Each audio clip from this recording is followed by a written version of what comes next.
तो कैसे हैं आप लोग? स्वागत है आपका वी पॉलिटिकल चैनल में। और आज हम पढ़ेंगे पंडिता रमाबाई के बारे में।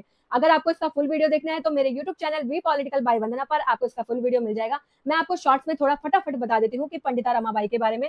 पंडिता रमाबाई जो है आधुनिक भारत में सामाजिक और राजनीतिक चिंतन में एक महत्वपूर्ण भूमिका निभाती है। और पंडिता रमाबाई का जीवन काल 1858 से 1922 तक है। इसी के साथ एक महानतम महिला है वो भारत की विदुषी रमाबाई एक ऐसी महिला थी जो अधिकार और समाज सुधार की स्पष्ट समर्थक थी। अर्थात ये अधिकारों और समाज सुधार की एक स्पष्ट समर्थक थी। उन्होंने प्रचारक गतिविधियों में पितृसत्तात्मक समाज, इनका मेन उद्देश्य क्या था कि पितृसत्ता को समाप्त करना, उसका विरोध करा। इसलिए उच्च जाति की सर्वाधिक विवादास्पद महिला बन गई। इसलिए जो है वो सर्वाधिक विवादास्पद महिला बन गई उच्च जाति की, क्योंकि उन्होंने हमेशा से ही पितृसत्ता का विरोध करा। इसी के साथ जब 19 वर्ष की रमाबाई थी तो उनके माता पिता का देहांत होने के बाद वो कलकत्ता चली गई और शहर में जाकर वेदों उपनिषदों का बहुत ज्यादा ही अध्ययन किया, क्योंकि उन्हें जो है प्रोत्साहित किया गया।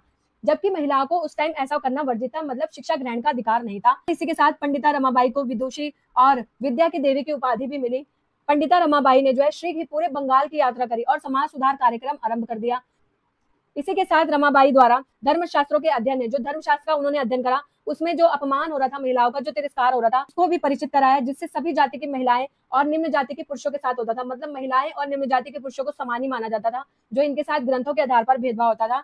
और महिलाओं की तरह शूद्रों को भी उच्च जाति की तरह धार्मिक कार्य करने नहीं दिया जाता था। अर्थात महिला और शूद्रों दोनों को ही समान माना जाता था, उन्हें धार्मिक कार्य करने नहीं दिया जाता था। इसके बाद उन्होंने जो है शूद्र बिपिन बिहारी से विवाह करा और विवाह के प्रस्ताव को स्वीकार कर लिया और जो है विवाह करा। ये एक अंतर जातीय विवाह थे, क्योंकि पंडिता रमाबाई ब्राह्मण थी और वह शूद्र जाति से बिलोंग करते थे। और 2 वर्ष बाद ही जो है उनके हस्बैंड की मृत्यु हो जाती है और 24 वर्ष की आयु में जो है पंडिता रमाबाई युवा विधवा हो जाती है। इसके बाद वह महाराष्ट्र दोबारा लौट गई और दोबारा से जो है पुरुष प्रधान समाज का सामना किया।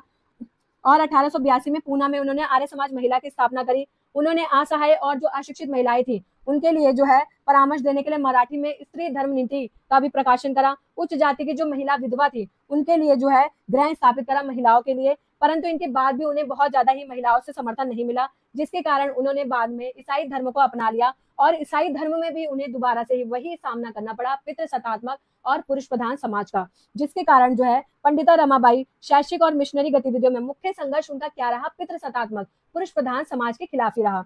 ठीक है, उनका जीवन जटिल संघर्षों की गाथा है। हम देख ही सकते हैं कि उन्होंने, उनके पहले माता पिता का देहांत हुआ, उसके बाद वो जो है दूसरे शहर में शिफ्ट हो गई, वहां उन्होंने प्रचार करा। उसके बाद उन्होंने विवाह कर लिया, वो भी सफल नहीं रहा। 2 साल बाद ही उनके हस्बैंड की डेथ हो गई। वो दोबारा जो है महाराष्ट्र लौट गई और लौटने के बाद भी उन्होंने बहुत ज्यादा प्रचार करा, विधवाओं के लिए कार्य करा, पितृसत्तात्मक समाज की आलोचना करी, बट उसके बाद भी उन्हें सफलता नहीं मिली। तो उनकी जीवन शैली क्या है? एक संघर्षों की गाथा है, जो हिंदू समाज और सार्वजनिक चर्च में पुरुष प्रधान समाज के खिलाफ